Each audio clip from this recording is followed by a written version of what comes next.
Good morning दोस्तों।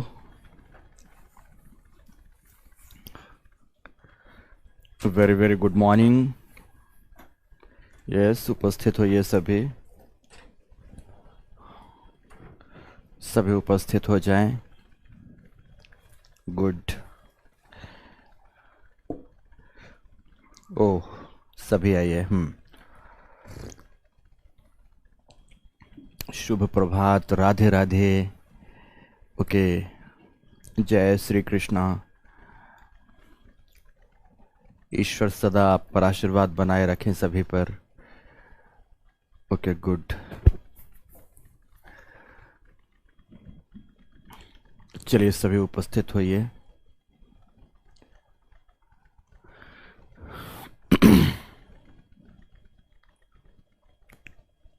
Okay, दो बातें। सबसे पहले बच्चों ने पूछा, सर कल क्लास आप नहीं लिए थे क्या? नहीं ले पाया था। कल तबीयत कुछ ऐसा तो ख़राब नहीं थी, बट कल बहुत ज़ोर से सिर दर्द कर रहा था दोस्तों, बहुत ज़ोर से।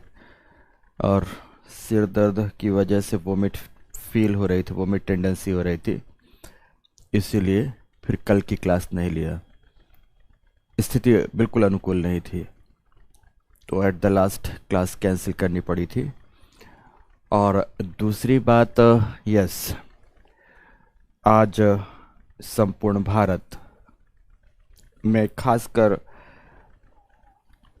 अगर मैं हिंदुज़म की बात करूं, तो मकर संक्रांति का पावन पर्व मना रहा है। इसे मनाने के तौर तरीके हर जगह भिन्न भिन्न हैं। तो कभी तो कहीं पवित्र स्नान के रूप में मनाया जा रहा है, तो कहीं मेले जैसे उत्सवों के रूप में मनाया जाता है। हिंदू रिचुअल्स कहूं या माइथोलॉजी कहूं या ज्योतिष विज्ञान कहूं, उसके हिसाब से सूर्य धनु नक्षत्र से मकर नक्षत्र में प्रवेश करता है, और इसी के शुभ अवसर पर यह मकर संक्रांति का पावन पर्व संपूर्ण भारतवर्ष में, क्या संपूर्ण विश्व में रहने वाले जो भी चंद हिंदू परिवार के लोग हैं वो इसे मनाते हैं। इसको मनाने के और भी तौर तरीके हैं, जैसे भारतवर्ष में अगर दक्षिण की ओर आप यात्रा करें तो केरल में इसे पोंगल के नाम से मनाया जाएगा। पंजाब में इसे एक दिन पहले के शुभ अवसर पर लोहड़ी पर्व के रूप में मनाया जाता है। तो असम में 3 बार मनाए जाने वाले बिहू पर्व में से एक और पर्व के रूप में मनाया जाता है, बिहू के रूप में मनाया जाता है। तो तमाम प्रकार से मनाने के अपने अपने तौर तरीके हैं, पर कुल मिलाकर अगर मैं कहूं तो ज्योतिष विज्ञान के अनुसार, नक्षत्र विज्ञान के अनुसार, सूर्य के उत्तरायण या मकर रेखा या मकर राशि पर प्रवेश, जहाँ तक राशियों के संदर्भ में बात की जाए, मकर राशि के प्रवेश के शुभ पावन अवसर या पर्व की हार्दिक शुभकामनाएं आप सभी लोगों को। आपका साल, आपका वर्ष सूर्य के उत्तरायण के साथ बेहद ही पावन, पवित्र, शुभकारी हो, यही मेरी प्रार्थना है ईश्वर से मित्रों। और अब इन तमाम बातों के साथ हम लोग अपने टॉपिक की ओर चलते हैं। ऑप्शनल के कूपन कोड के लिए बात हो चुकी है संस्था से। कूपन कोड ऐसा तो एज इट इज़ नहीं आएगा, लेकिन संस्था ने मुझसे बोला है कि बच्चे हमारे इंक्वायरी नंबर पर, जो अपने एग्जिस्टिंग स्टूडेंट हैं उनकी बात कर रहे हैं, प्रहार और संकल्प बैच के बच्चों की बात कर रहे हैं, वो हमारे इंक्वायरी नंबर्स पर कॉल करें। और जब कॉल करेंगे तो उनके लिए स्पेशली अलग से एक कूपन कोड जनरेट करके वहीं पर दे दिया जाएगा। बच्चे टू बच्चे, जो स्टूडेंट्स अब एडमिशन लेना चाहते हैं, उन बच्चों के लिए अलग से कूपन कोड जारी कर दिया जाएगा। आप इंक्वायरी नंबर पर कॉल करेंगे तो, और उसी कूपन कोड के माध्यम से आपको वो 3000 रुपीज़ का डिस्काउंट्स मिल जाएगा। तो आप लोग इस प्रकार से आप अपने डिस्काउंट्स का भी बेनिफिट उठा सकते हैं। तो कहते हैं कि संस्था की भी चीज़ें बची रह जाएंगी और आपका भी लाभ हो जाएगा। अभी फिलहाल तो नया डिस्काउंट्स पैकेज आने वाला भी जल्दी में नहीं है, हो सकता है 26 जनवरी के आसपास आए, तब तक बहुत लेट हो चुका होगा। इसीलिए आप ऐसा करेंगे कि आप इंक्वायरी नंबर्स पर संस्था के फ़ोन करेंगे। जब इंक्वायरी नंबर्स पर आपके बात होगी तो आपके लिए सेपरेटली कूपन कोड होगा, उसके माध्यम से आप डिस्काउंट का लाभ उठाइए और एडमिशन लीजिए। फटाफट ले लीजिए मित्र, नुकसान मत करिए अपना। जहाँ जिस सब्जेक्ट्स में भी लेना हो आप उसमें लीजिए, मेरा और कोई ऐसा विधान और विचार नहीं है इस विषय में, पर पक्का आप लीजिए।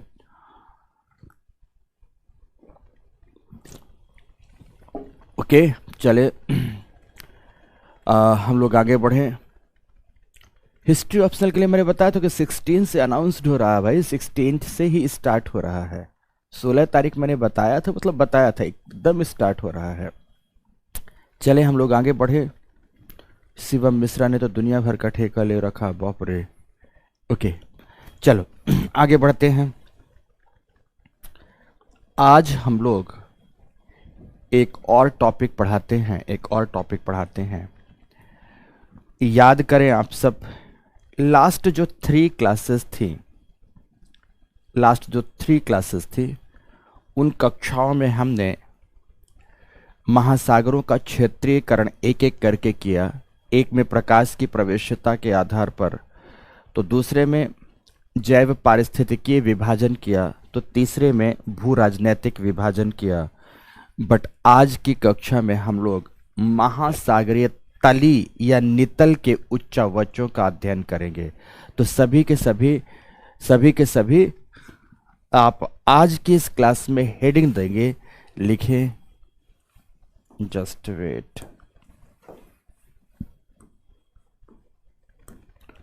महासागरीय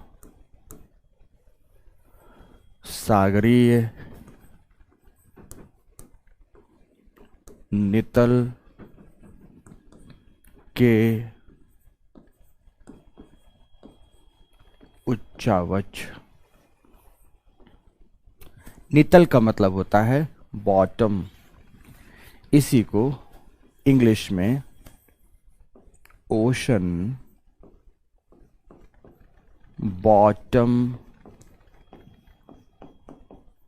रिलीफ कहते हैं।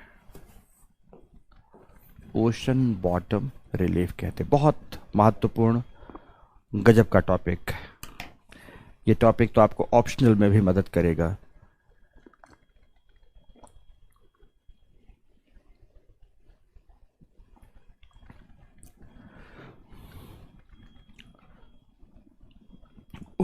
ओके विकास, अच्छा ज़्यादा बच्चों ने लिखा ज्योग्राफी ऑप्शनल के लिए सर हमें कूपन कोड चाहिए था। तो मैंने वही तरीका वही है, आप संस्था में फ़ोन करेंगे, संस्था में बात करेंगे।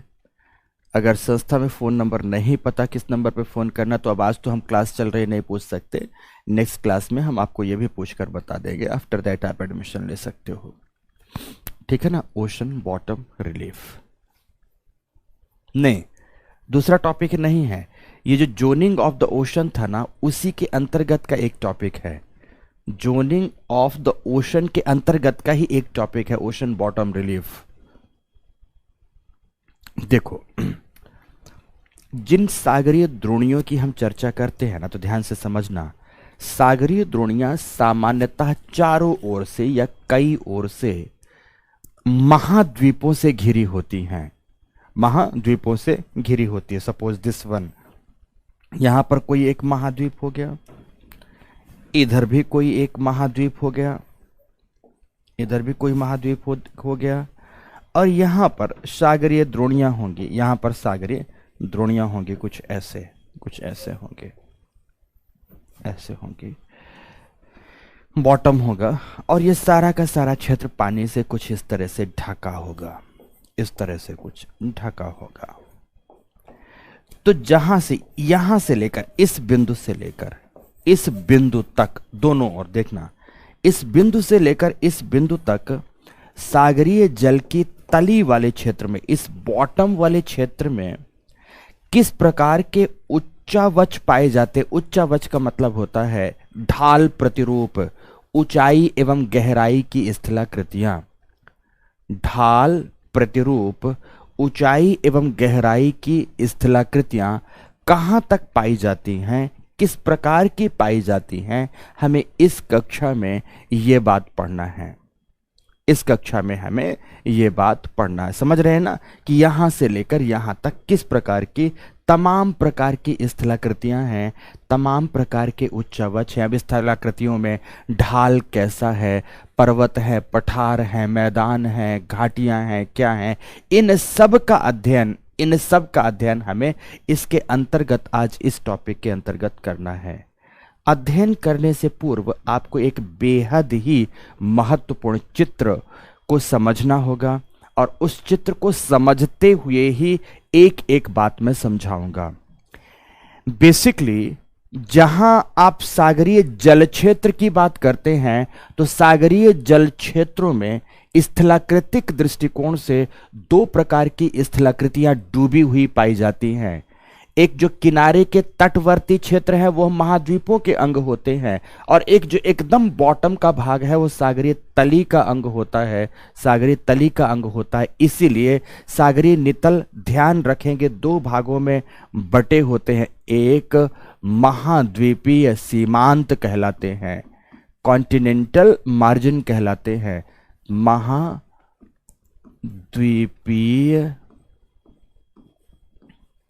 सीमांत के अंग कहलाते हैं। तो दूसरे नंबर पर क्या कहलाते हैं?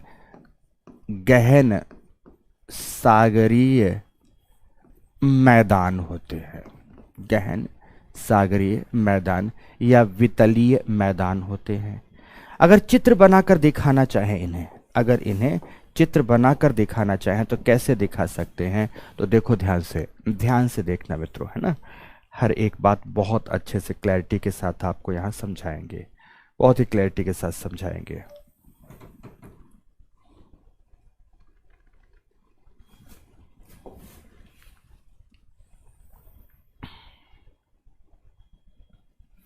दिस वन, ठीक है।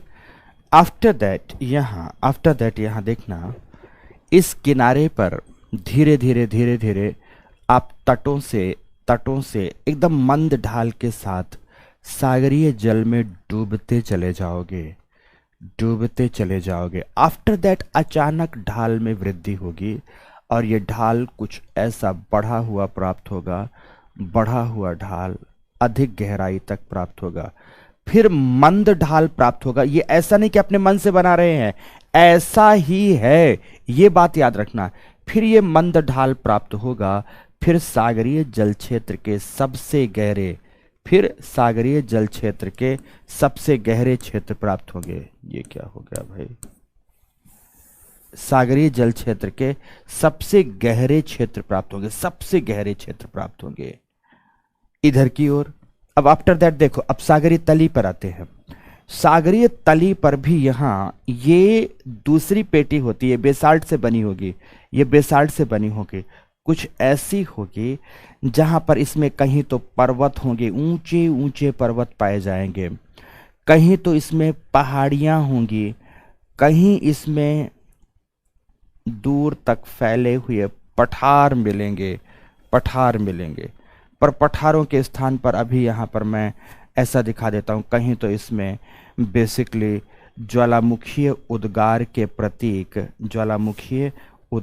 प्रतीक प्राप्त होंगे, जिनसे कटकों का निर्माण होता है। तो यहाँ कटकों की प्राप्ति होगी, कटक प्राप्त हो रहे होंगे, और कटकों के सहारे यहाँ पर सागरीय पठारों की प्राप्ति हो रही होगी, और सागरीय पठारों के साथ कुछ ऐसे पर्वत होंगे जिनके शीर्ष एकदम समतल होंगे, एकदम फ्लैट होंगे, कुछ ऐसे पर्वत होंगे। फिर से ये दूसरी तरफ जाकर इसी तरह डूब रहे होंगे, और यहाँ फिर से इधर की ओर देखो तो यहाँ पर इसी प्रकार से महाद्वीपीय स्थलाकृतियां प्राप्त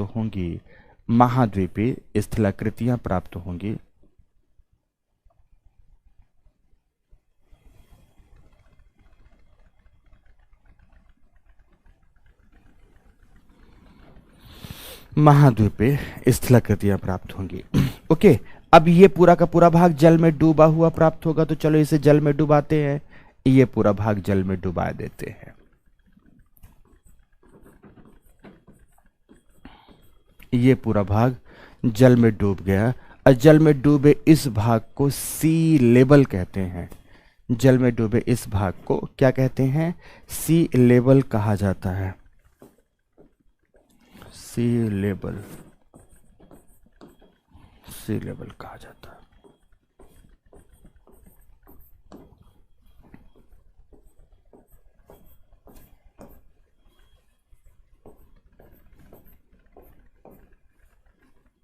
सी लेवल कहा जाता है। क्लियर? जल में डूबे इस भाग को क्या कहते हैं? सी लेवल कहते हैं। और ये सारा का सारा सागरी नितल का हिस्सा है। पर हमेशा ये बात याद रखेंगे, इधर का जो ये भाग है ये महाद्वीपों का किनारा है जो डूबा हुआ है सागरीय जल में, इसे ही हम महाद्वीपीय सीमांत कहते हैं। इधर की ओर भी ये महाद्वीपों का किनारा है जो सागरीय जल में डूबा हुआ है। और जो ये हिस्सा है, ये वाला हिस्सा है, ये सागरीय तली का हिस्सा है। इसलिए इसे अलग अलग तरीके से दिखा देते हैं कि आपको समझने में दिक्कत ना आए, आप आसानी से समझ पाओ। ऐसा ये चित्र है। इसे ही कहते हैं उच्चावच। बिल्कुल, इसे ही उच्चावच कहते हैं। इसे ही उच्चावच कहते हैं। साइड में होके नहीं बनाया जा सकता। अब मैं साइड में हो गया, अब आप लोग बना सकते हो। अब देखो, इसमें बनाते समय एक चीज और ध्यान रखना, इनकी गहराइयां बड़ी महत्वपूर्ण हैं। इनकी गहराइयां, ये शुरू में इसकी गहराई जो ये 200 मीटर तक पाई जाती है। शुरुआती गहराई ये 200 मीटर की है। ये 0 मीटर हो गया, ऊपर तो ये 0 हो गया, फिर 200 मीटर तक का। आफ्टर दैट जो ये गहराई प्राप्त होती है ये लगभग 3800 मीटर या 3660 मीटर की प्राप्त होती है। मैं 3660 मीटर ही लिख देता हूँ। आफ्टर दैट जो ये गहराई प्राप्त होती है तो ये गहराई लगभग 4000 मीटर की प्राप्त होती है। 4000 मीटर की प्राप्त होती है। फिर उसके बाद सारी की सारी गहराई जितनी प्राप्त होती है वो सागरीय तली की गहराई है। 4000 मीटर औसत रूप से है इतनी। द्रोणियों का अर्थ होता है बेसिन। द्रोणी का मतलब कटोरा मान लो। कटोरा आप जिसमें भोजन करते हो, दाल खाते हो ना, वही द्रोणी का मतलब कटोरा। बेसिन है, वो बेसिन है जिसमें आप लोग वॉश बेसिन में मुंह धोते हैं ना, मतलब ऐसा कोई छिछला या गहरा हिस्सा जिसके दोनों किनारे उठे हों और तली धसी हुई हो, उसे द्रोणी कहते हैं। उसे द्रोणी कहते हैं। ये सागरीय तल कैसे है? कैसे मतलब तली है, सागर का तो तल है, सागरीय तली है तो तल है। अब इसमें क्या दिक्कत है? मिडिल स्थल को क्या कहेंगे? सब का नाम बताऊंगा, सब का नाम बताऊंगा, सब का नाम बताऊंगा। पहले इस चित्र को ध्यान से देख लो बस। अब देखो, ये जो महाद्वीपीय सीमांत है इसको 3 भागों में बांटते हैं।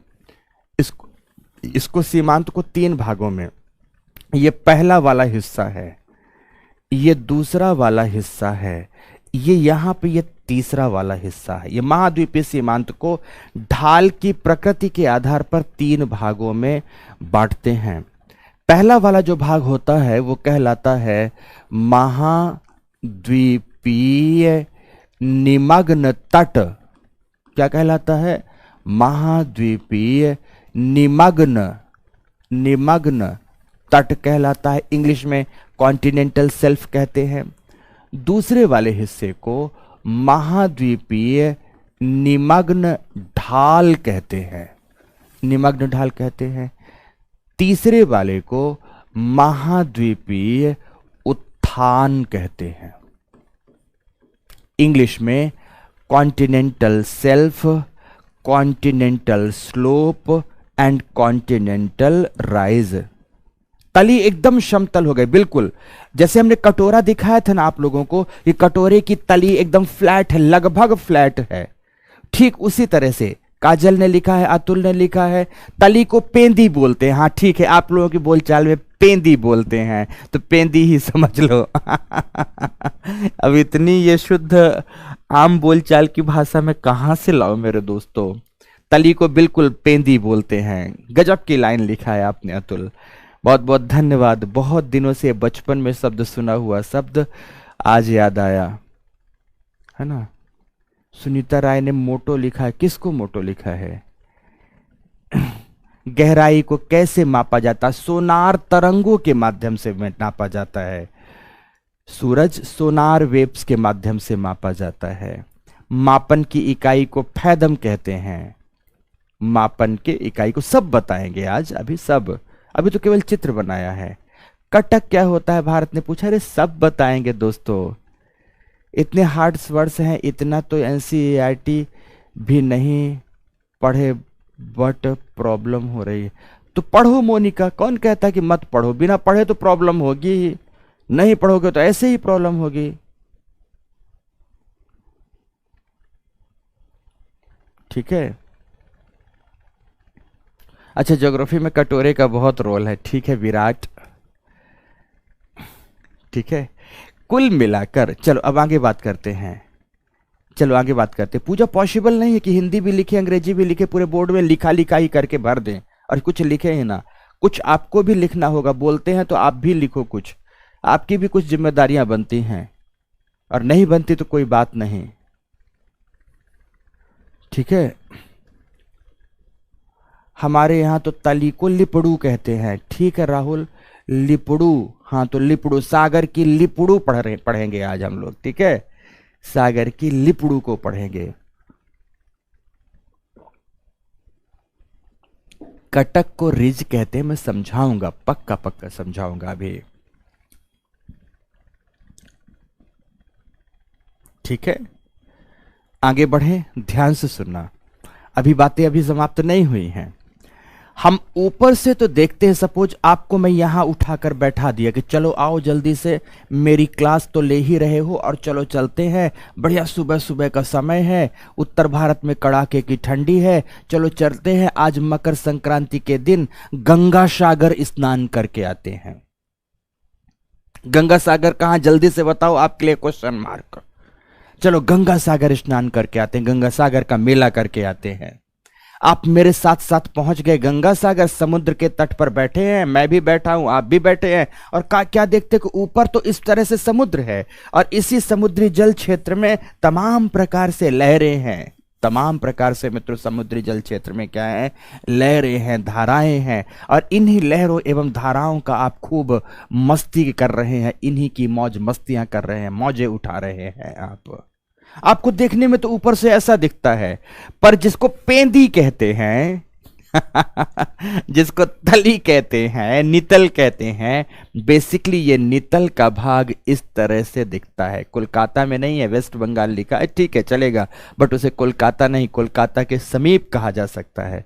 कुछ बच्चे ने लिखा गंगा सागर प्रयागराज में, इलाहाबाद में, धन्यवाद उन्हें, एक झापड़ धन्यवाद के रूप में उनको। ठीक है, क्लियर।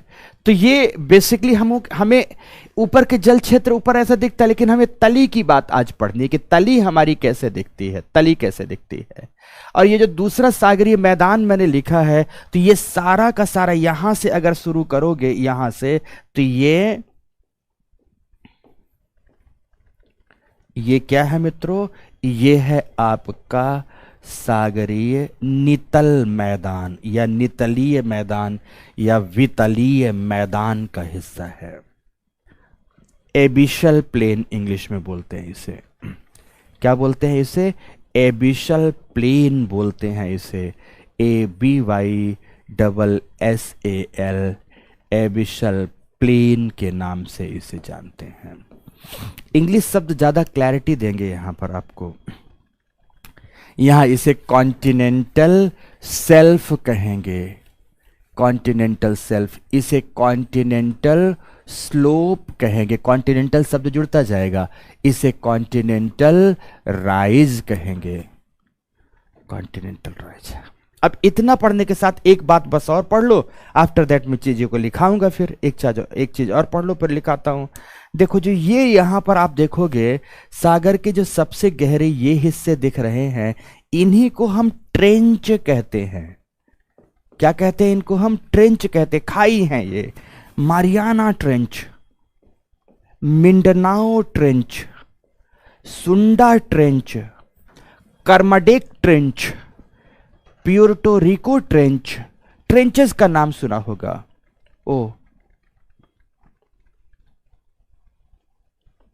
कुछ गड़बड़ हो गया क्या? यहां पर स्क्रीन ऑफ दिख रही है, जस्ट वेट। ये देखो, कुछ गड़बड़ हो गया क्या? अपने से ऐसा हो गया? सब ठीक है ना? ठीक है, क्लास है ना? ओके, उसको ठीक कर दो आप। तो ये इस तरह से जो ये प्राप्त होता है, ये ट्रेंच प्राप्त होते हैं, है ना? ट्रेंच प्राप्त होते हैं सारे के सारे महासागरीय क्षेत्रों में। इस प्रकार से ट्रेंचेज अवेलेबल होंगे, है ना? सबके बारे में बताएंगे। हिंद महासागर में कौन सी ट्रेंच, प्रशांत महासागर में कौन सी ट्रेंच, आपको एक लिस्ट भी दिलवा देंगे, ठीक है? अब इसी पूरे भाग के बारे में हमें पढ़ना है, और ना केवल पढ़ना बल्कि आज इसे फिनिश करना है, ठीक है? बहुत आसानी से फिनिश हो जाएगा। तो महासागरीय नितल के उच्चवच, उसमें आपने ये चित्र बना दिया, ये बात भी लिख दिया, तो सभी के सभी भाषा में लिखेंगे। अब आइए भाषा में। सुमित ने लिखा, सर इतना ज्यादा हिंदी कभी कभी समझ में नहीं आती। तो कोई बात नहीं, इसलिए इंग्लिश का शब्द लिखो, इंग्लिश का शब्द लिखो, ठीक है? जितेंद्र ने लिखा 2022 में ही सर इससे प्रश्न पूछा है। इसीलिए तो मैं बताता हूं कि इतना इंपॉर्टेंट टॉपिक पढ़ा रहे हैं कि हर क्लास से एक प्रश्न, दो प्रश्न है। अरे एक बार शॉर्ट में नहीं बताएंगे, बहुत विस्तार से बताना है, ठीक है? ओके, अब नो मोर कमेंट्स। अब यहां ध्यान से देखो, हमें शुरू करना है लिखना बातों को। तो ध्यान रखना, ये जो सागर की तली है, सागरीय तली के बारे में सबसे पहले जो जानकारी हमें प्रदान किया था, कई लोगों ने प्रदान किया, लेकिन इसकी एक विस्तृत विवेचना कोशिन्ना महोदय ने की। कोशिन्ना ने एक ग्राफ बनाया जिसको कहा जाता है ग्राफिक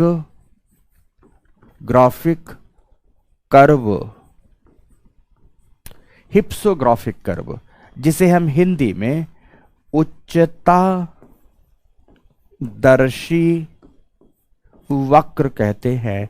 इस वक्र के माध्यम से उन्होंने सागरीय तली के इन प्राथमिक उच्चावचों को दिखाने का प्रयास किया।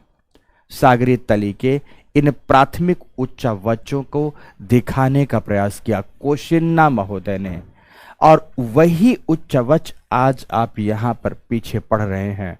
तो लिखो, डैश देकर सभी के सभी शुरू से लिखेंगे। लिखे महासागरीय तली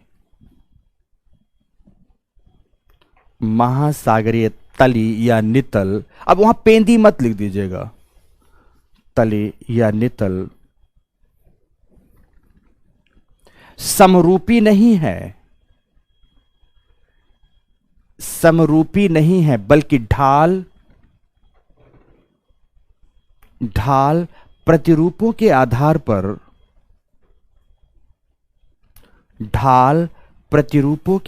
पर विविधता से युक्त है। ढाल प्रतिरूपों के आधार पर विविधता से युक्त है।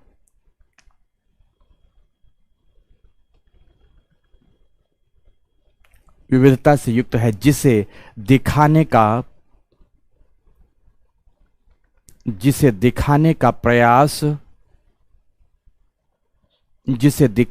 प्रयास किसने?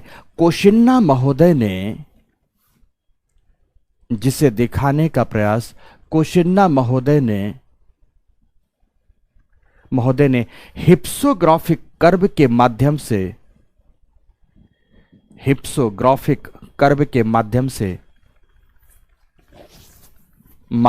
किया था कहे, या किया है लिखे ज्यादा अच्छा होगा।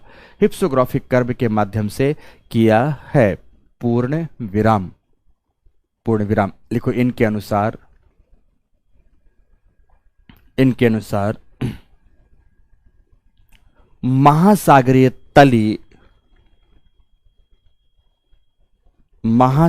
तली मुख्यतः दो भागों में विभाजित है। दो भागों में विभाजित है, विभाजित है। नंबर 1 महाद्वीपीय सीमांत,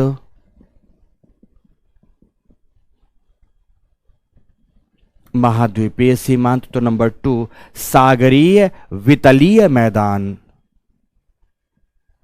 सागरीय वितलीय मैदान, मरीन एबिशल प्लेन, सागरीय वितलीय मैदान। लिख दिया पूर्ण विराम से। अब पैरा चेंज करते हुए लिखो, लिखो कि महाद्वीपीय सीमांत, महाद्वीपीय सीमांत, सीमांत महाद्वीपों के वह हिस्से हैं, महाद्वीपों के वह हिस्से हैं, हिस्से हैं जो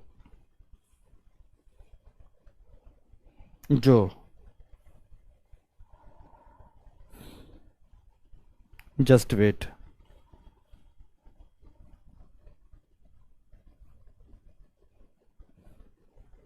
महाद्वीपों के वह हिस्से हैं जो सागरीय तली में, सागरीय तली में, या सागरीय तली न कहें, सागरीय जल कहें, तली को काटकर जल लिखेंगे, सागरीय जल में डूबे हुए हैं, डूबे हुए हैं। पूर्ण विराम लगाएं, पूर्ण विराम लगाएं। सागरीय जल के गहराई मापन, सागरीय जल के गहराई मापन की इकाई फैदम, FATHOM, बेसिकली ये फैदोमीटर है। फैदम को फैदोमीटर कहा जाता है, फैदोमीटर कहा जाता है। तो सागरीय पर संक्षेप में इसे फैदम कहते हैं। गहराई मापन की इकाई फैदम है, जहां एक फैदम बराबर लगभग 6 फीट, जहां एक फैदम बराबर लगभग 6 फीट प्राप्त होता है। 6 फीट प्राप्त होता है,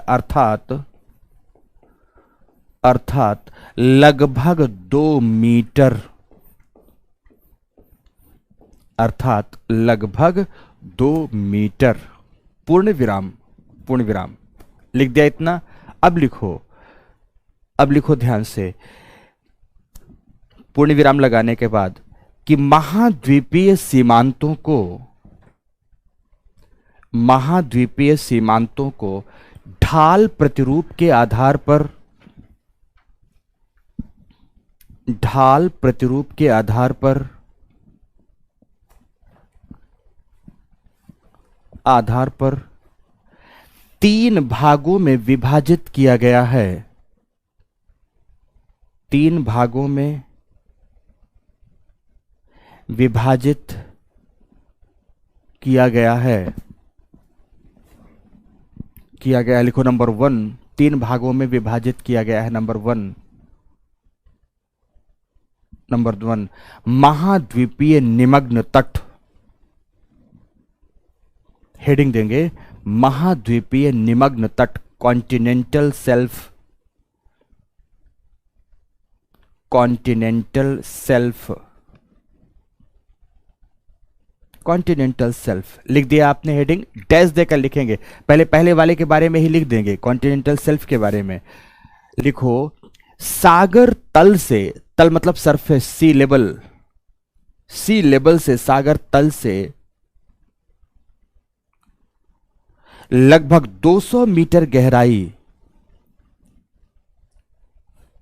लगभग 200 मीटर गहराई तक का, इसकी गहराई अगर कोई पूछे कितनी तो आप क्या बताएंगे? 200 मीटर की गहराई, इसीलिए मैंने ये 200 मीटर लिखा है। लगभग 200 मीटर की गहराई तक का, तक का तट से संलग्न, तक का तट से संलग्न, तट से संलग्न जल में डूबा हुआ, जल में डूबा हुआ हिस्सा, जल में डूबा हुआ हिस्सा जिसका ढाल लगभग 1 से 2 डिग्री का प्राप्त होता है। आपकी एनसीईआरटी में 1 से 3 डिग्री लिखा होगा, पर लिखा रहने दे, जो मैं लिखा रहा हूं उसे काटना मत कभी। जिसका ढाल लगभग 1 से 2 डिग्री का प्राप्त होता है। पूर्ण विराम लगाकर लिखेंगे कि कुल महासागरीय क्षेत्रफल का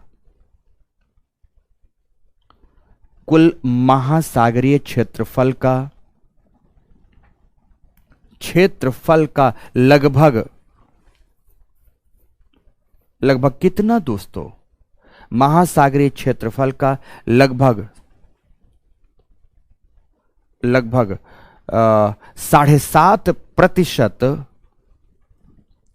7.5% भाग में अवस्थित।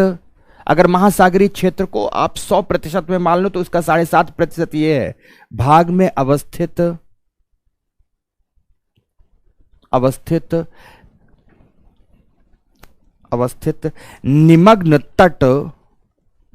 निमग्न तट की औसत चौड़ाई एक लाइन फैक्ट है इसका, बहुत सारे फैक्ट लिखाने हैं मुझे इसमें। औसत चौड़ाई लगभग 75 किलोमीटर की है। लगभग 75 किलोमीटर की है। 75 किलोमीटर की है। पूर्ण विराम लगाएं। दुनिया में सर्वाधिक चौड़े निमग्न तट, दुनिया में सर्वाधिक चौड़े निमग्न तट 60 से 70 डिग्री के मध्य, 60 से 70 डिग्री के मध्य उत्तरी गोलार्ध में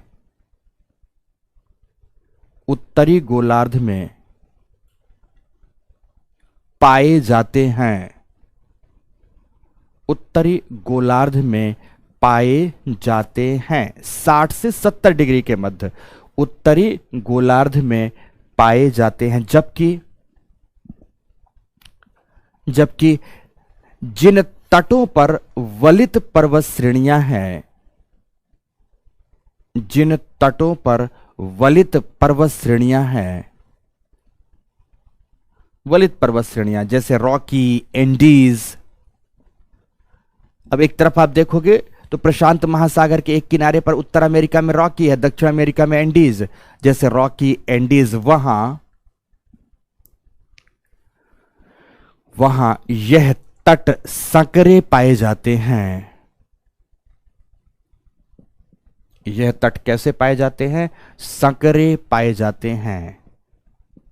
बहुत ही संकीर्ण होंगे। संकरे मतलब संकीर्ण पाए जाते हैं। पूर्ण विराम।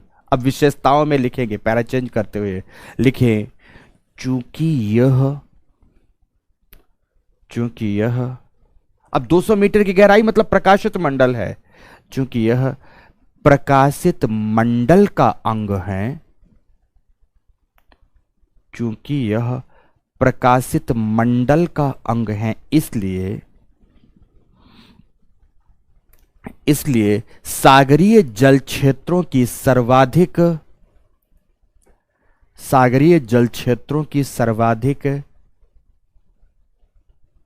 सर्वाधिक जैव विविधता एवं जैव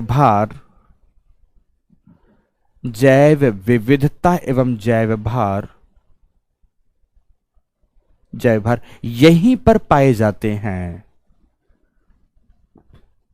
यहीं पर पाए जाते हैं। पूर्ण विराम लगाओ। लिखो, महाद्वीपों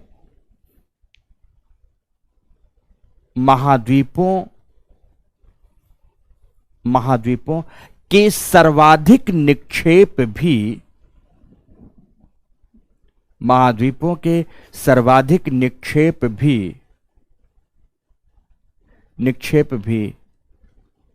यहीं पर प्राप्त होते हैं। टेरिजीनियस डिपॉजिट मित्रों, टेरिजीनियस डिपॉजिट मतलब महाद्वीपीय निक्षेप जितना होंगे, क्योंकि महाद्वीपों से नदियां आएंगी और यहाँ अपना सेडिमेंट्स डालेंगी, महाद्वीपों से हिमानियां आएंगी अपना सेडिमेंट्स डालेंगी, महाद्वीपों से पवनें आएंगी और अपना सेडिमेंट्स डालेंगी। तो महाद्वीपों के सर्वाधिक निक्षेप यहीं पर पाए जाते हैं। पूर्ण विराम लगाकर एक लाइन और इसी पैराग्राफ में लिखेंगे, यहां पर उठे हुए चबूतरे नुमा, उठे हुए चबूतरे नुमा, यहां पर उठे हुए चबूतरे नुमा स्थलाकृतियों को, उठे हुए चबूतरे नुमा स्थलाकृतियों को क्या कहा जाता है? लिखेंगे बैंक, BANK, बैंक कहा जाता है, बैंक कहा जाता है। जैसे डॉगर बैंक, DOGGER, जैसे Dogger bank, Grand bank, Dogger bank, Grand bank, George bank आदि आदि। पूर्ण विराम, बात समाप्त हुई यहीं पर। पहली बात समाप्त। आपने अभी तक जितनी जानकारी लिखी सारी की सारी महाद्वीपीय निमग्न तट के बारे में लिखी, कि इसकी गहराई कितना है, इसका ढाल कितना है, इसका विस्तार कितना है, इसकी विशेषताएं क्या हैं, सब के बारे में आपको कुछ इसी प्रकार से जानकारी लिखनी है। सबके बारे में। चंदू परेशान है, कहता है थोड़ी फास्ट लिखाइए। तो चंदू, बाकी भी बच्चे हैं, मुझे पता है कितना फास्ट लिखाना है, तुम थोड़ा ज़्यादा फास्ट हो ना, तो अब अपनी कक्षा को रिकॉर्डेड में थोड़ा फास्ट करके और सुन लेना, तो तुम्हारे काम की हो जाएगी, है ना, काम की हो जाएगी। पर ध्यान रखो चंदू कि इस क्लास में बहुत सारे बच्चे हैं जिनको ध्यान रखना होता है टीचर को, ठीक है।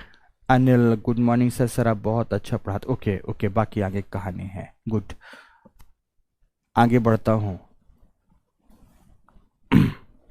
आगे बढ़ता हूं।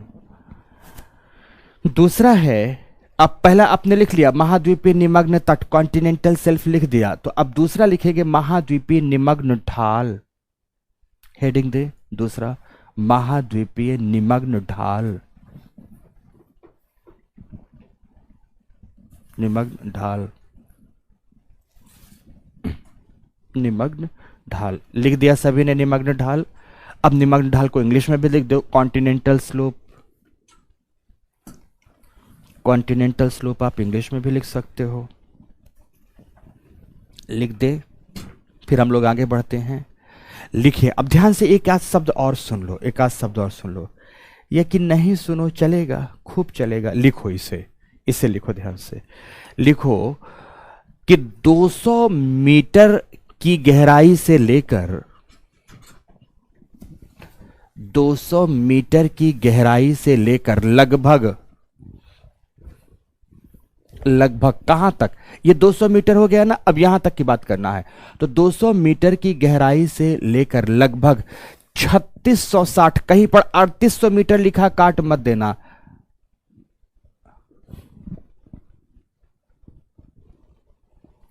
3660 मीटर की गहराई,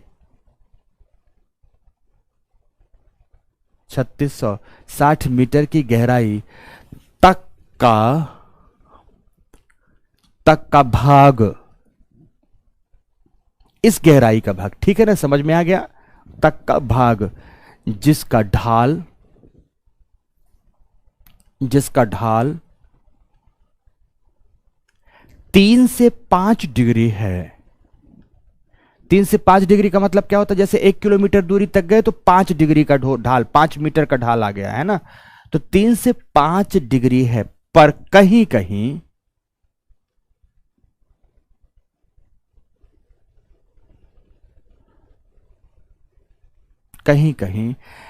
15 से 25 डिग्री का भी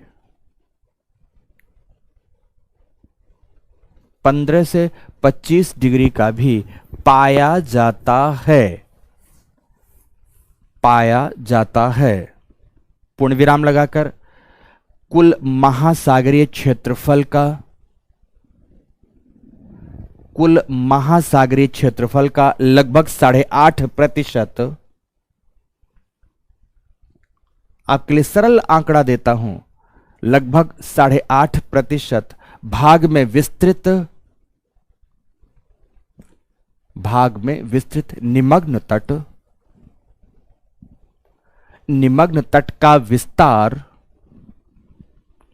निमग्न तट का विस्तार वलित पर्वत श्रेणियों से संलग्न, वलित पर्वत श्रेणियों से संलग्न सागर तटों पर अधिक पाया जाता है, सागर तटों पर अधिक पाया जाता है, जबकि मैदानी तटों पर, जहां पर तट मैदान से लगे हुए हैं, जबकि मैदानी तटों पर इसका विस्तार, इसका विस्तार निम्न रहता है, जबकि निम्न रहता है, जबकि मत लिखो, निम्न रहता है एवं इसका निमग्न तटों का अधिक होता है, निमग्न तटों का अधिक होता है। देखो जो भी मैदानी तट होंगे वहां पर जो ये कॉन्टिनेंटल स्लोप है ये कम पाया जाएगा, पर ये अधिक पाया जाएगा। कॉन्टिनेंटल सेल्फ अधिक पाया जाएगा, स्लोप कम पाया जाएगा। क्लियर हो गई मेरी बात ना? फिर से, जो भी मैदानी तट होंगे, मैदानी तट मतलब समुद्र का तट अगर मैदान से लगा है तो कॉन्टिनेंटल सेल्फ और स्लोप दोनों को तुलना करता हूं। मैदानी तटों पर कॉन्टिनेंटल सेल्फ अधिक होगा, स्लोप कम होगा। तो दूसरा, पर्वतीय तटों पर कॉन्टिनेंटल सेल्फ कम होगा और स्लोप अधिक होगा। कई कई बार एग्जाम में पूछा गया है, कई कई बार एग्जाम में पूछा गया है। पूर्ण विराम लगाओ, लगा दिया इतना, पैरा चेंज करो और लिखो परंतु, परंतु भारत के संदर्भ में, भारत के संदर्भ में इसका अपवाद, इसका अपवाद पश्चिमी तट, पश्चिमी तट में प्राप्त होता है, में प्राप्त होता है। क्योंकि, क्यों प्राप्त होता अपवाद? बार बार बच्चे पूछते हैं क्योंकि पश्चिमी घाट पर्वत श्रेणी, पश्चिमी घाट पर्वत श्रेणी से संलग्न, पश्चिमी घाट पर्वत श्रेणी से संलग्न पश्चिमी निमग्न तट, पश्चिमी घाट पर्वत श्रेणी से संलग्न पश्चिमी निमग्न तट पूर्व के तुलना में अधिक चौड़े हैं, पूर्व के तुलना में अधिक चौड़े हैं। ध्यान से देखो मैं यहां क्या समझाना चाहता हूं। मैंने ये कहा है, पीछे ध्यान से सुनना, मैंने ये कहा, जैसे आपको उत्तर अमेरिका, दक्षिण अमेरिका सारे उदाहरण देकर बता देता हूं तो आपको ये बात याद हो जाए। शायद कोशिश मेरी ये है कि आपको ये बात हमेशा याद रहे। सपोज ये उत्तर अमेरिका है दोस्तों, ठीक है, ये उत्तर अमेरिका है, दिस वन, और इसी से संलग्न यहां दक्षिण अमेरिका का हिस्सा प्राप्त होता है, दक्षिण अमेरिका का हिस्सा है। उत्तर अमेरिका के इस पश्चिमी हिस्से में आप सभी जानते हैं रॉकी पर्वत तंत्र अवस्थित है, और दक्षिण अमेरिका के इस हिस्से में एंडीज पर्वत तंत्र अवस्थित है, एंडीज पर्वत तंत्र अवस्थित है।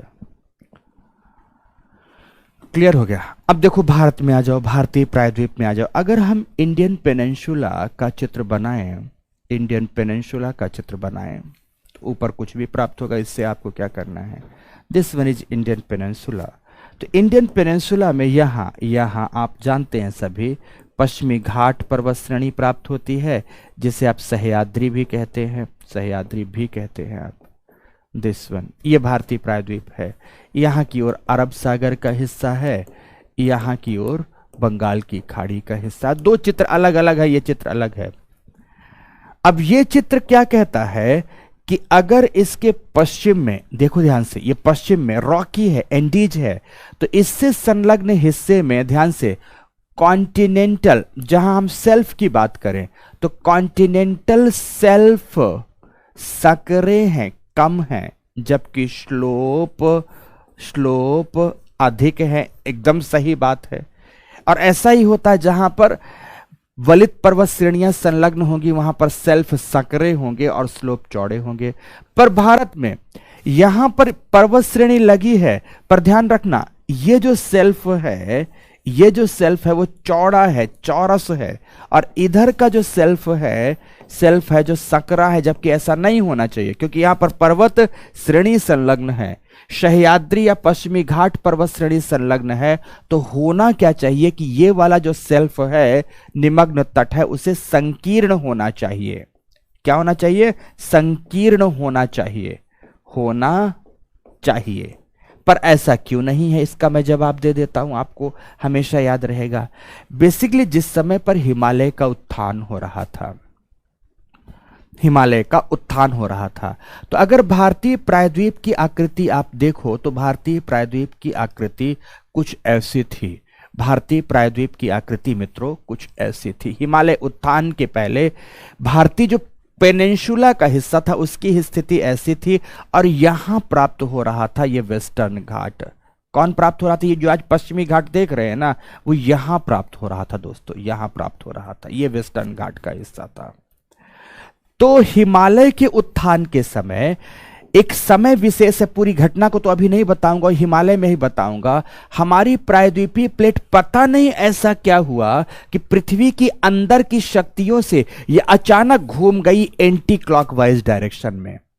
देखो ध्यान से समझना, सपोज मेरी हथेली ऐसी जा रही, ऐसी जा रही है, ठीक है ना, ऐसे ही जा रहा था। भारतीय प्रायद्वीप ऐसे सा ऊपर से जा रहा था, लेकिन ऊपर जाते हुए आज से लगभग 45 मिलियन वर्ष पूर्व ऐसा कुछ अंदर की घटना घटित हुई, पटल विरूपणी घटना घटित हुई, पृथ्वी के अंदर की क्रियाएं ऐसी घटित हुई कि ये बाईं तरफ घूमा, जैसे सीधा ऐसे जा रहा था ना, फिर बाईं तरफ घूमा और पूर्व की ओर झुक गया।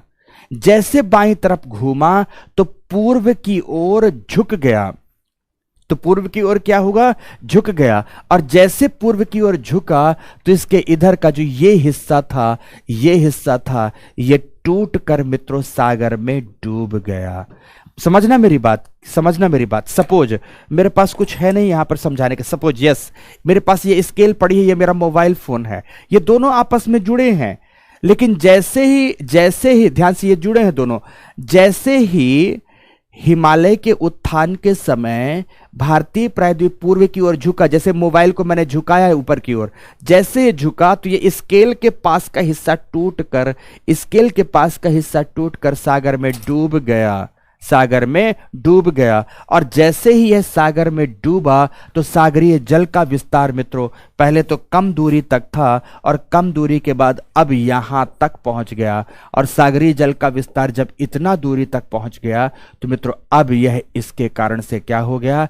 चौड़ा हो गया। पूरा हिस्सा यहां तक डूबा हुआ है, तो अब यह हिस्सा इतना चौड़ा हो गया। तो इस वजह से हमारे प्रायद्वीप का पश्चिमी तट अधिक चौड़ा है।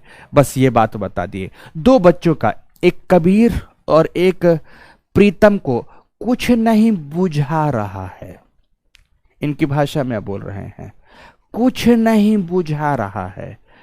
तो मैं क्या करूं?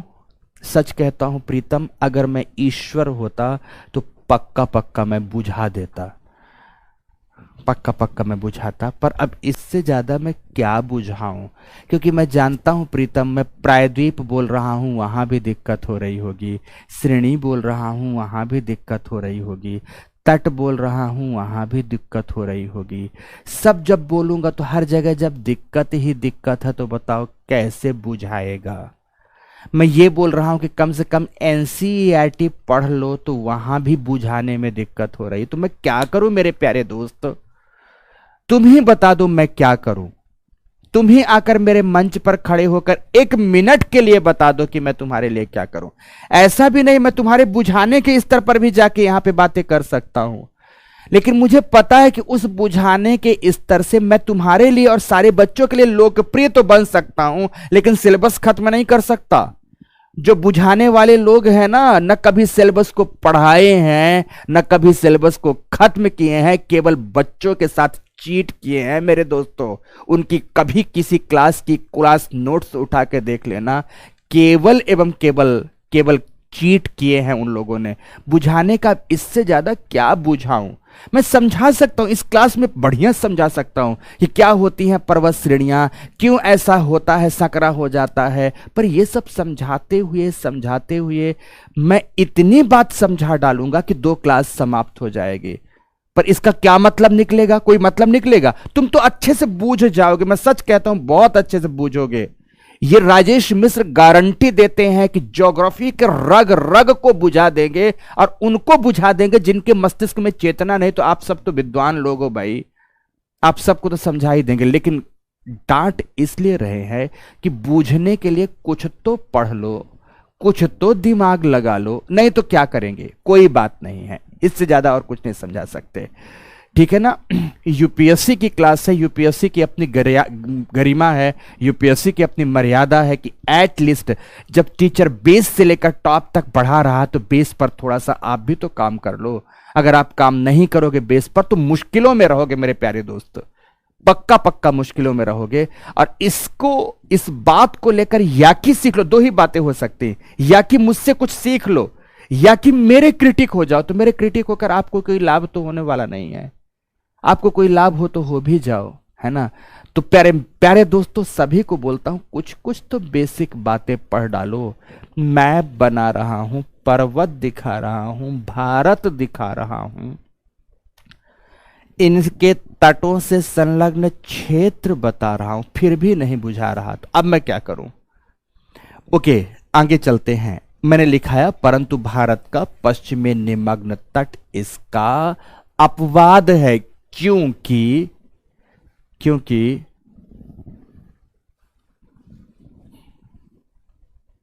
क्योंकि कितना बढ़िया एक बच्चा लिखा है कि ब्रेड में, सॉरी, चाय में एक बिस्किट डुबाओ, और बिस्किट डुबाओगे तो बिस्किट जो फूल जाएगी वो नीचे की ओर झुक जाएगी। बताओ, ऐसे ऐसे उदाहरण देकर बुझाना पड़ेगा आपको।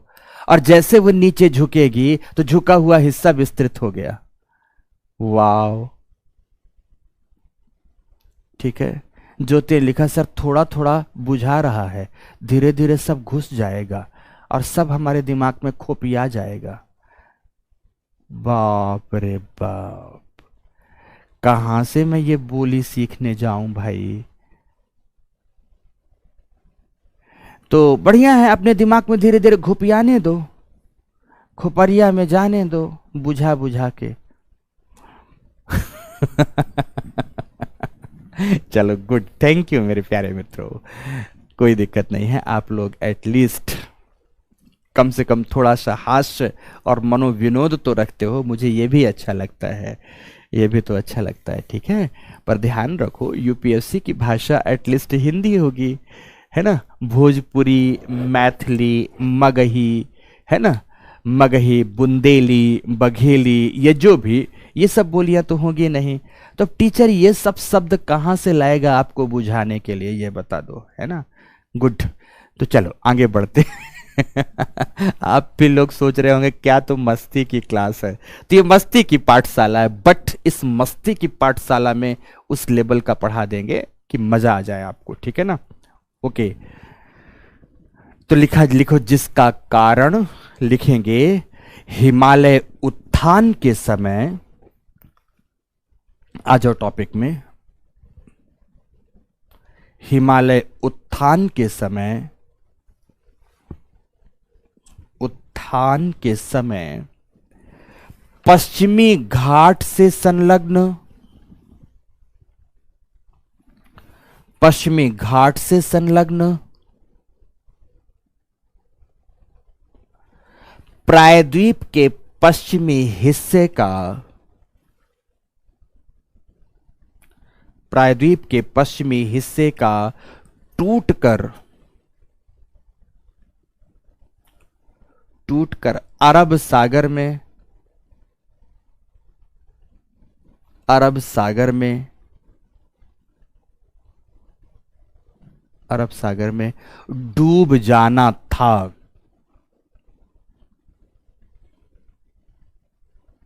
डूब जाना था। पूर्ण विराम। पूर्ण विराम। ठीक है, बस इतना, पूर्ण विराम। अब आगे बात करते हैं। अभी निमग्न निमग्न ढाल में ही थे, वहीं पर चलते हैं। तो सभी के सभी लिखेंगे पैरा चेंज करते हुए कि चूंकि इसका ढाल अधिक होता है, चूंकि इसका ढाल अधिक होता है, इसलिए यहां पाए जाने वाले अवसाद या निक्षेप, यहां पाए जाने वाले अवसाद या निक्षेप फिसल कर नीचे चले जाते हैं। ठीक ऐसा ही समझो कि मैं अपने हथेली का ढाल बढ़ा दूं और मेरे हथेली पर यहां पेन रखना चाहो तो ये फिसल कर नीचे चली गई। क्या हो गई? ये पेन फिसल कर नीचे चली गई। तो फिसल कर नीचे चले जाते हैं। फिसल कर नीचे चले जाते हैं। नीचे चले जाते हैं। पूर्ण विराम। जैसे यहां पर देखो, यहां से सपोज ऐसा समझो कि यहां से कुछ सेडिमेंट्स आया, यहां से कुछ सेडिमेंट्स आया और सेडिमेंट्स आया, सोचता मैं अपना यहां पर स्थान बना लूंगा, यहां पर स्थान बना लूंगा, यहां पर स्थान बना लूंगा, यहां बना लूंगा। लेकिन नहीं, इन सबको ये निमग्न तट धकेल कर, निमग्न ढाल धकेल कर नीचे पहुंचा देता है, क्योंकि इसका ढाल अधिक है। तो यहां पर सेडिमेंट्स नहीं रुकते, बल्कि फिसल कर नीचे चले जाते हैं। पूर्ण विराम लगाएं, लिखें यहां कुछ कंदराएं भी पाई जाती हैं। गुफानुमा संरचना होंगी। कुछ कंदराएं भी पाई जाती हैं।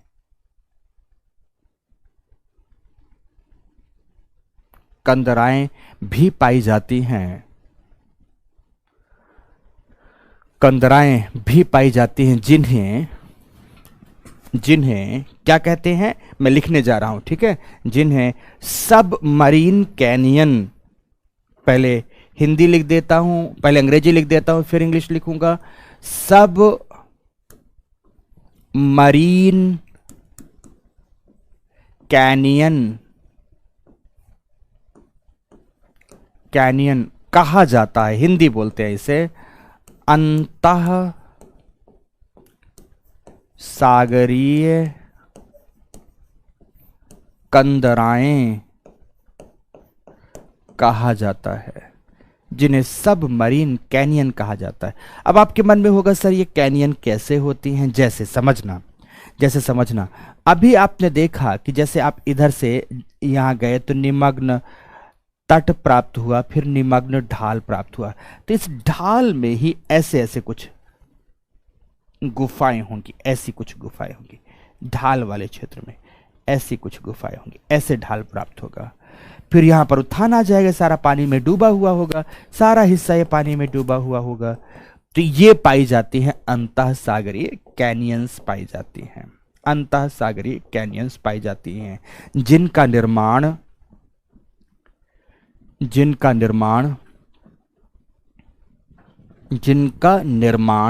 क्या?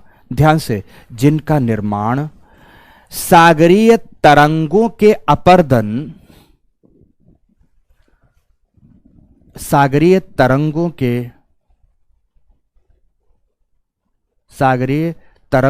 के अपरदन कैसे बनती है ये? तो सागरीय तरंगों के अपरदन, तरंगे आएंगी और धीरे धीरे इसे काटती जाएंगी और काटने से ये गुफाएं बन जाएंगी। सागरीय तरंगों के अपरदन, या दूसरा भी पक्ष लिखो, या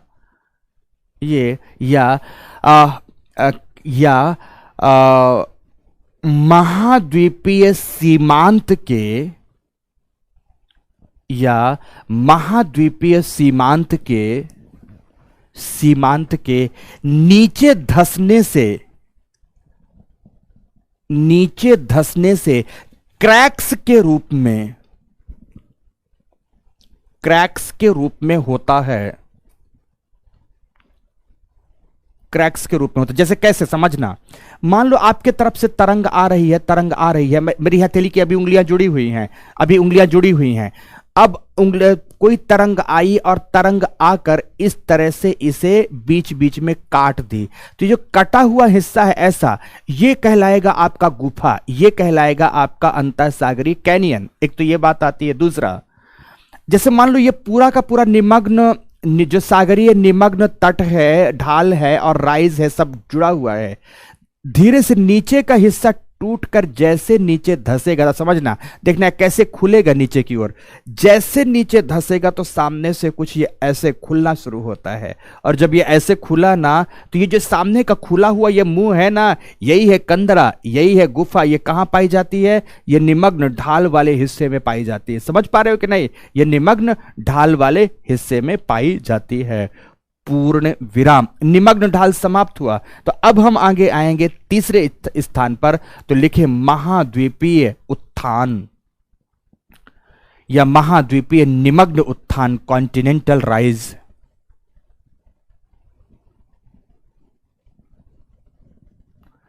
कॉन्टिनेंटल राइज लिखा है, सब कुछ लिखा है, ठीक है। कॉन्टिनेंटल राइज डैश देकर। अच्छा, एक बात जरूर बता दो कि बच्चे कई हैं जो क्लास में हैं और पूछते रहते हैं, जोशी मठ की घटना एटसेट्रा एटसेट्रा।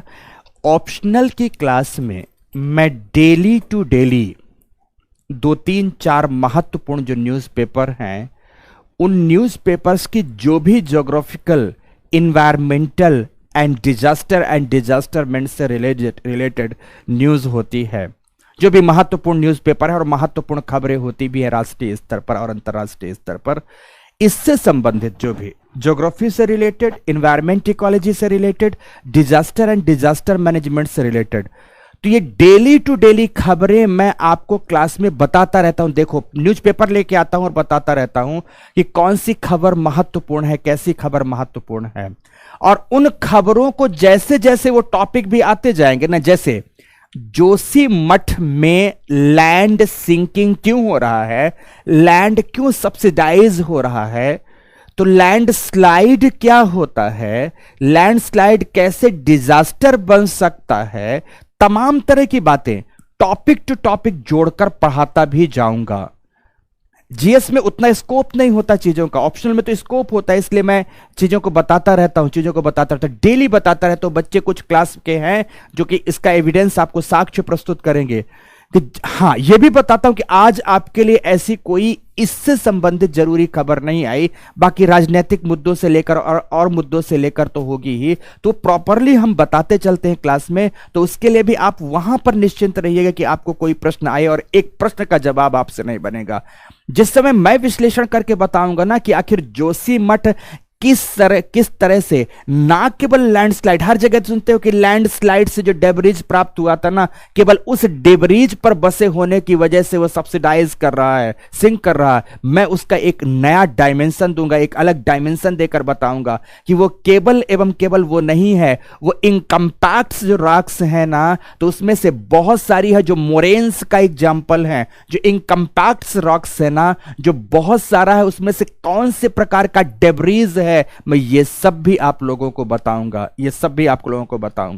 तो इस तरह से एक एक करके टॉपिक टू टॉपिक के साथ चीजें बताता जाऊंगा, है ना। तो आपको कभी कोई दिक्कत नहीं होगी, यह भी समझना। तो कॉन्टिनेंटल राइज की बात है, जहां बच्चों ने पूछा है सर इन घटनाओं के बारे में जिक्र करिए, तो वहां पर जिक्र होता है।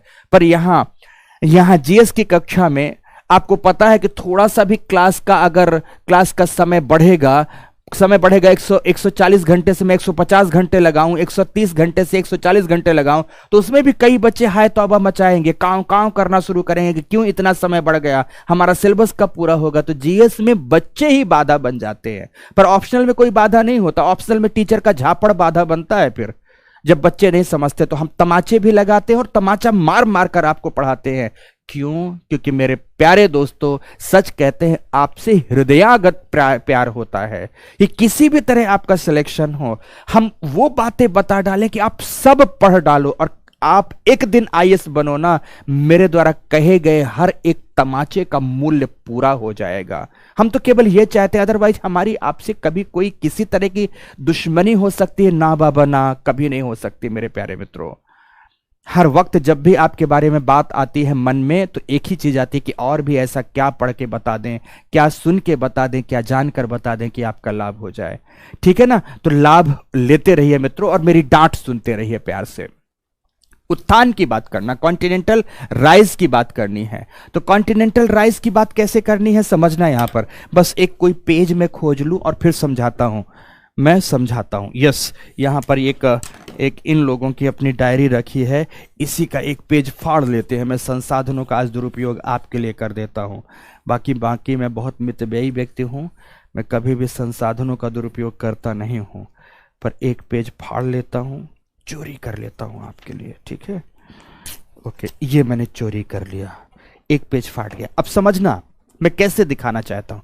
ये पेज सीधा है और ये सीधा पेज समझ, जो ऊपर की मेरी उंगली है ना, सपोज ये तट है जहां पर आप बैठे हो, और अब इस तट के सहारे ये पेज नीचे की ओर जल में डूबा हुआ। और अब देखो, पूरी तरह से इसे देखने की कोशिश करो, जो जल में डूबा हुआ है। ऊपर की उंगलियों के पास जहां ढाल मंद है, वो मंद ढाल वाला कॉन्टिनेंटल सेल्फ है। जो नीचे की उंगलियों के पास फिर से जो मंद ढाल का क्षेत्र आ गया, वो कॉन्टिनेंटल राइज है। तो नीचे कॉन्टिनेंटल राइज मतलब जहां से फिर से उत्थान है, और ऊपर जो कॉन्टिनेंटल सेल्फ है, दोनों के बीच का भाग कॉन्टिनेंटल स्लोप है। नीचे राइज और ऊपर सेल्फ, दोनों के बीच का भाग क्या कहलाएगा? कॉन्टिनेंटल स्लोप कहलाएगा। ठीक है ना? अब राइज क्यों है यहां पर, इसका उत्थान क्यों हुआ? देखो, क्योंकि यहां से सागरीय प्लेट महाद्वीपीय प्लेट से टकराती है, और जब दोनों प्लेटें आपस में टकरा रही होती हैं, जब दोनों प्लेटें आपस में टकरा रही होती हैं, तो इनके आपस में टकराव से यहां पर एक कंप्रेशनल फोर्स लगता है। जैसे देखना क्यों उत्थान होता है, जैसे मेरी हथेली इस पर सरकती जा रही है, सरकती जा रही है, सरकती जा रही है, कोई दिक्कत नहीं है। लेकिन जैसे मेरी हथेली के सरकने पर इसने बाधा पैदा कर दिया, तो मेरी हथेली ऊपर की ओर मुड़ गई। जैसे सरकने को रोक दिया इसने, तो मेरी हथेली ये ऊपर की ओर मुड़ गई। तो जब ऊपर की ओर मुड़ी मतलब उठ गई, तो यही इसी तरह से जैसे ये इसमें बाधा पैदा करती है ना सागरी तली, ये ऊपर उठ जाती है, और इसी ऊपर उठे हुए हिस्से को कॉन्टिनेंटल राइज के नाम से जाना जाता है, महाद्वीपीय उत्थान के नाम से जाना जाता है। तो लिखो सभी के सभी कॉन्टिनेंटल राइज के बारे में। लगभग 3660 मीटर से 4000 मीटर, लगभग 3660 मीटर से 4000 मीटर की गहराई के मध्य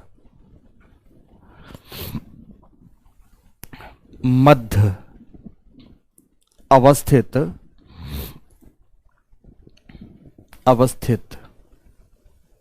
भाग, जिसका ढाल 1 डिग्री से भी कम, जिसका ढाल 1 डिग्री से भी कम पाया जाता है,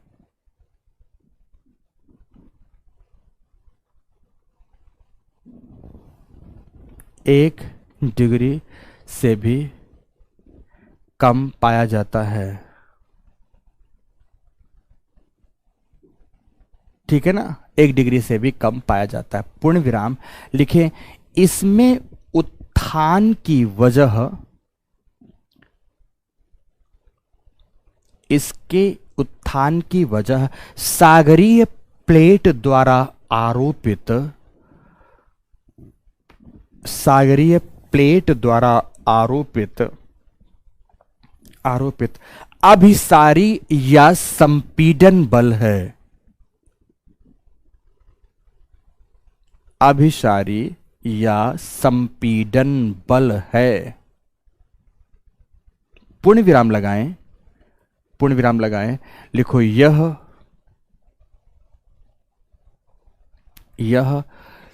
महासागरीय क्षेत्रफल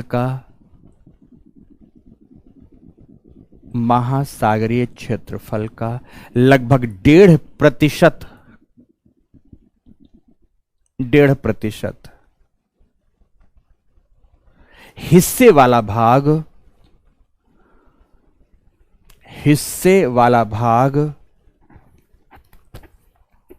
सागरीय निक्षेप या अवसादों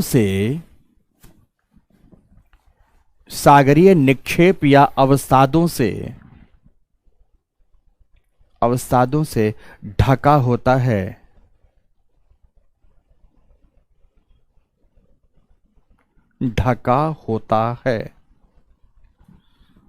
अवसादों से ढका होता है।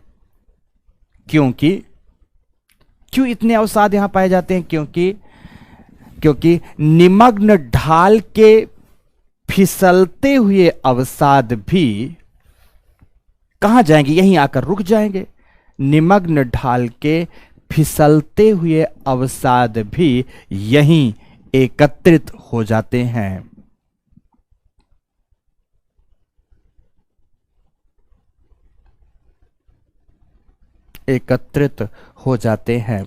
पूर्ण विराम। क्लियर हो गया?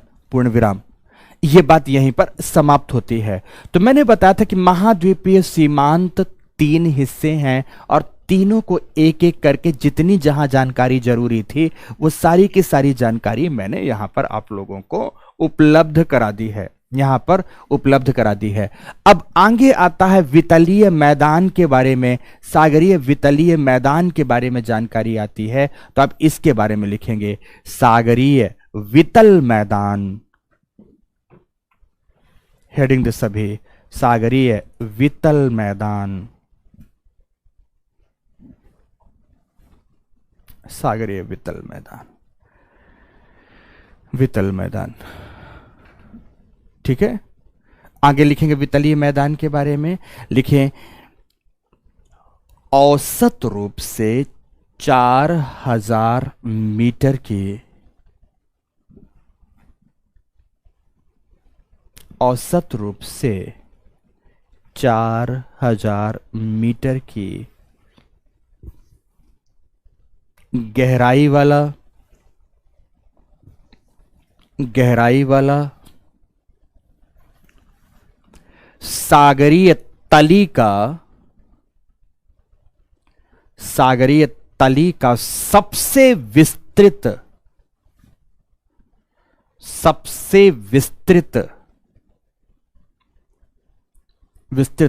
समतल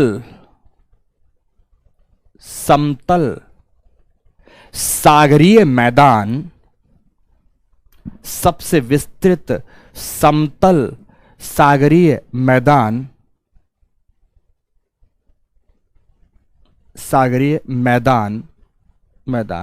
जिसका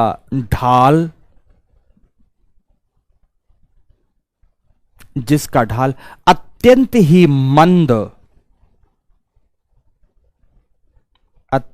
मंद या कि ना के बराबर प्राप्त होता है। ना के बराबर प्राप्त होता है। पूर्ण विराम लिखें सागरीय तली के लगभग, एनसीईआरटी से भी अलग फैक्ट लिखा रहा हूं यहां पर, लगभग 82.5% हिस्से में फैला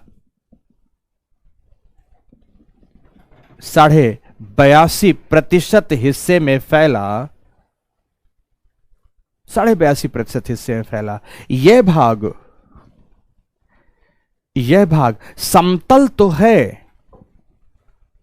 समतल तो है परंतु, गजब की लाइन लिखा रहा हूं, ध्यान रखना, 1000 सोने की गिन्नियों की कीमतों के बराबर की लाइन है। समतल तो है परंतु परंतु समरूपी नहीं है। समरूपी नहीं है। समतल तो है, समतल है पर समरूपी नहीं। यहां भी उच्चावच पाए जाते हैं। समतल का मतलब जहां ढाल ना के बराबर हो, पर समरूपी नहीं, इसका मतलब है कि उच्चावच पाए जाते हैं, समरूपी नहीं है। इन्वर्टेड कॉमा क्लोज करते हुए लिखेंगे क्योंकि यहां सागर या पृथ्वी के सबसे गहरे हिस्से, सागर या पृथ्वी के सबसे गहरे हिस्से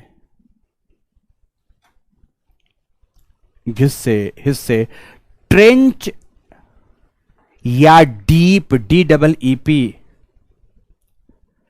ट्रेंच या डीप, सबको समझाएंगे। ट्रेंच या डीप के साथ साथ हर शब्द को ध्यान से मैंने अभी शब्द आपको बताया, एक शब्द ट्रेंच, इसी के साथ डीप समझाऊंगा, के साथ साथ एबिशल माउंट,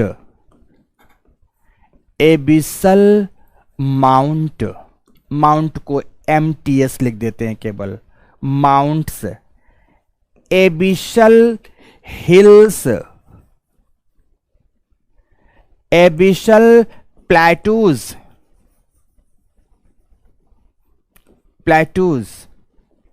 एबिशल रिज,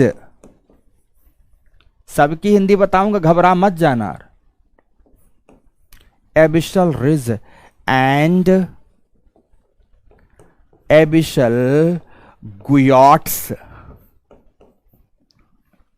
गुयाट्स जैसी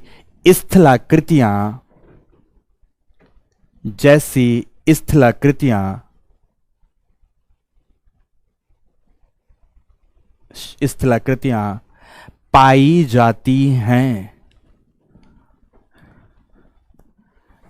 हैं। अब देखो इसकी हिंदी अब अलग से देखना, ध्यान से। इसकी हिंदी देखना क्या है। इसे कहते हैं खाई या गर्त, खाई कहते हैं या गर्त कहते हैं।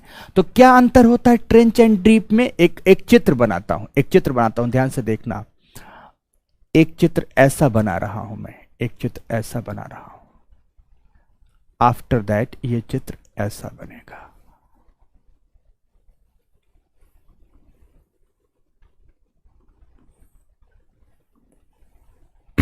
आप लोग भी काम करते चलिएगा, मटर गश्ती करते मत बैठे रहिएगा, ठीक है।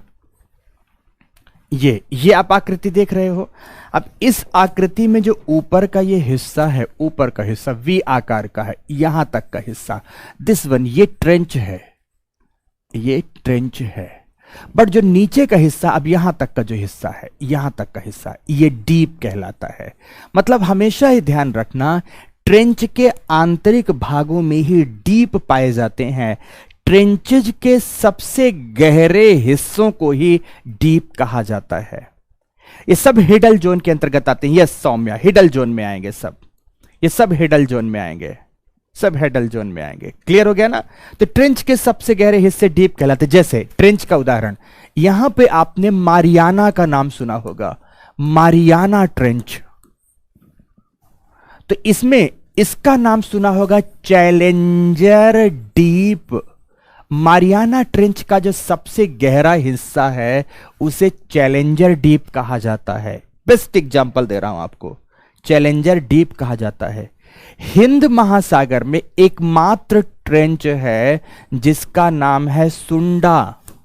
हिंद महासागर में एकमात्र ट्रेंच है जिसका नाम है सुंडा, और उसकी डीप का कोई अलग से नाम नहीं दिया गया है।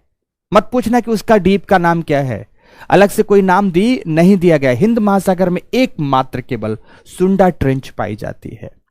अब एबिशल का मतलब क्या है? एबिशल का मतलब हर जगह जहां भी एबिशल मैंने लगाया है तो एबिशल का मतलब होता है सागर की तली में प्राप्त डूबा हुआ हिस्सा, जिसे हम लोग हिंदी में वितलीय कहते हैं। अब ये शब्द मेरे द्वारा दिया गया नहीं है, ये ज्योग्राफर्स ने शब्द दिया है। सागर में डूबे हुए, जल में डूबे हुए तली के सभी हिस्सों को वितलीय कहा जाता है। अब वितलीय ये पर्वत हैं, वितलीय क्या हो गए? पर्वत हो गए। ये वितलीय पहाड़ियां हो गई, वितलीय पहाड़ियां हो गई। ये वितलीय पठार हो गए, वितलीय सबके साथ लग गया।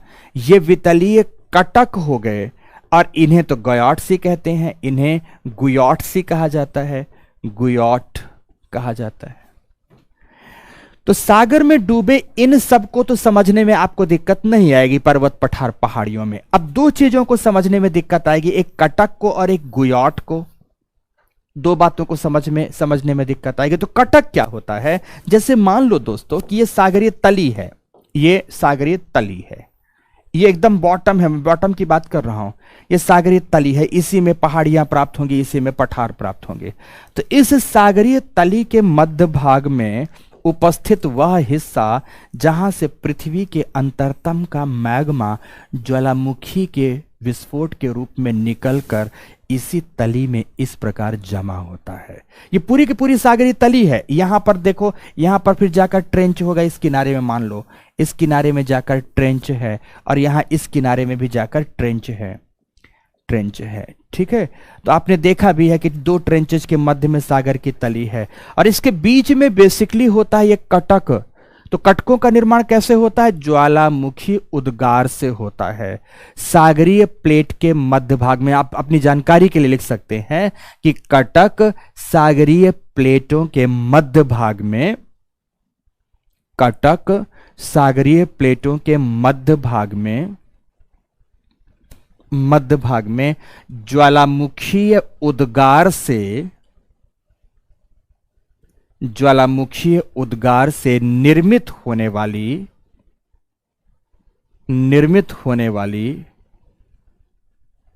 लंबी संकीर्ण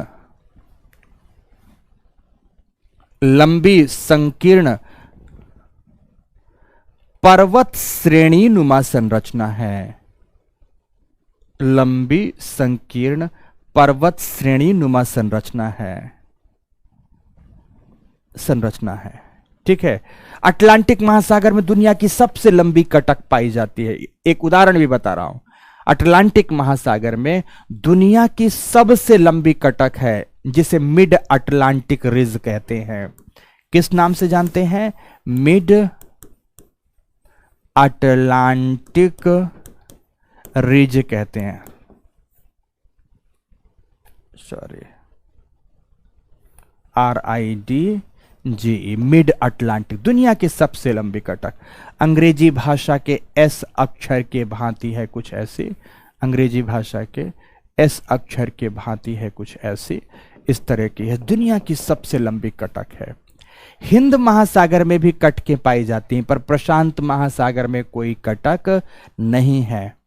अटलांटिक महासागर में भी है, हिंद महासागर में भी है, पर प्रशांत महासागर में कोई कटक नहीं है, क्योंकि हमेशा ध्यान रखना यह महासागरीय प्लेटों के अपसारी सीमांतों पर अवस्थित होती हैं, अभिसारी पर नहीं। तो कटक हो गए। अब गुयाट क्या होते हैं? गुयाट उस व्यक्ति का नाम था जिसने इनकी खोज की है। तो सागरीय तली में पाए जाने वाले, सागरीय तली में पाई जाने वाली वह पर्वत या पहाड़ियां जिनके शीर्ष समतल होते हैं, अपने हिसाब से लिखेंगे, सागरीय तली में पाए जाने वाली वह पर्वत या पहाड़ियां, ये सब जल में डूबे हैं, जल तो देखो इतना ऊपर है ना। सागरीय तली में पाए जाने वाली वह पर्वत या पहाड़ियां जिनके शीर्ष समतल होते हैं, उन्हें गुयाट कहते हैं, उन्हें गुयाट कहते हैं, उन्हें गुयाट कहते हैं। ठीक है ना, क्या हो जाते हैं ये? गुयाट कहलाते। गुयॉट महोदय ने इनकी खोज की थी, इसलिए इन्हें गुयॉट कहा जाता। बाकी पर्वत, पहाड़ियां, पठार क्या है ये तो आप जानते ही हैं। कटक अलग से था और गुयॉट अलग से था, मैंने उसके बारे में आपको लिखा दिया।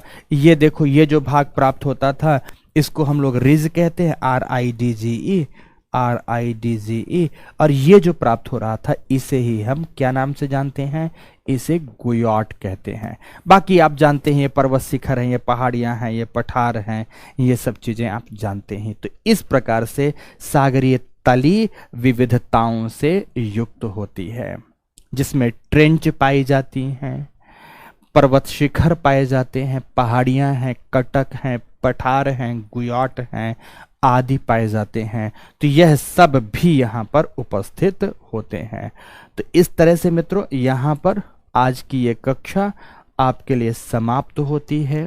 ध्यान रखेंगे आगे की क्लास में आज से इसी के साथ जो ओशन बॉटम रिलीफ के साथ ही महासागरों का क्षेत्रीयकरण समाप्त होता है। इसी के साथ अगला जो हमारा हिस्सा होगा पढ़ने का टॉपिक, मंडे पढ़ेंगे, कल तो आपकी छुट्टी ही होगी, उसे पढ़ेंगे महासागरीय तापमान एवं लवणता के रूप में। किस रूप में पढ़ेंगे, तापमान एवं लवणता के रूप में पढ़ेंगे। इसी के साथ ये टॉपिक समाप्त हुआ। वो तमाम बच्चे जिन्होंने कम से कम बेसिक स्टडी भी नहीं किया है, उन्हें सुझाव मेरा है कि इन्हीं छुट्टियों के दिनों में, चाहे संडे मिले या कोई और दिन मिले, कहो तो शुरू में मैं 4 दिन की ही कक्षा रखूं, पर आप लोग इसे पढ़कर पूरा कर लें मित्रों। नहीं तो आप मुश्किल में रहेंगे तो मुझे अच्छा नहीं लगेगा, आपके पेरेंट्स को अच्छा नहीं लगेगा। आप सब मेरे छोटे भाई बहनों भाइयों, आप तकलीफ में रहोगे तो सच कहता हूं मुझे क्यों अच्छा लगेगा, कभी अच्छा नहीं लगेगा। डांटूंगा तो मैं है ही, डांटना मेरा अधिकार बनता है आपसे, आपने अधिकार दिया है, इसलिए रोड चलते तो किसी व्यक्ति को डांटता नहीं हूं, तो डांटता तो रहूंगा ही जिस दिन तक पढ़ाऊंगा, जिस दिन तक आपको सफलता नहीं मिलेगी। पर यह बात हमेशा याद रखना कि किसी भी तरह से आप अच्छे हो जाओ। अच्छे बनने का मतलब है कि बेसिक स्टडीज को कर लो और हर एक बात समझ में आने लगे, यही मेरा अपना उद्देश्य है। तो क्लास की इन्हीं बातों के साथ समाप्ति करता हूं। अगेन मकर संक्रांति के पावन पर्व की बहुत बहुत सारी शुभकामनाएं। बहुत अच्छा है, जाइए डुबकी लगाइए, दोनों हाथों से खूब दान करिए मित्रों। जो जहां जैसा आपका मन करे परोपकार का कार्य करिए, और फिर अपनी पढ़ाई भी एक बहुत अहम अंग है आपके जीवन का, पठन पाठन क्रिया में भी लग जाइए। आज की इस बात की समाप्ति के साथ क्लास की भी समाप्ति करता हूं। धन्यवाद मित्रों, बहुत बहुत धन्यवाद।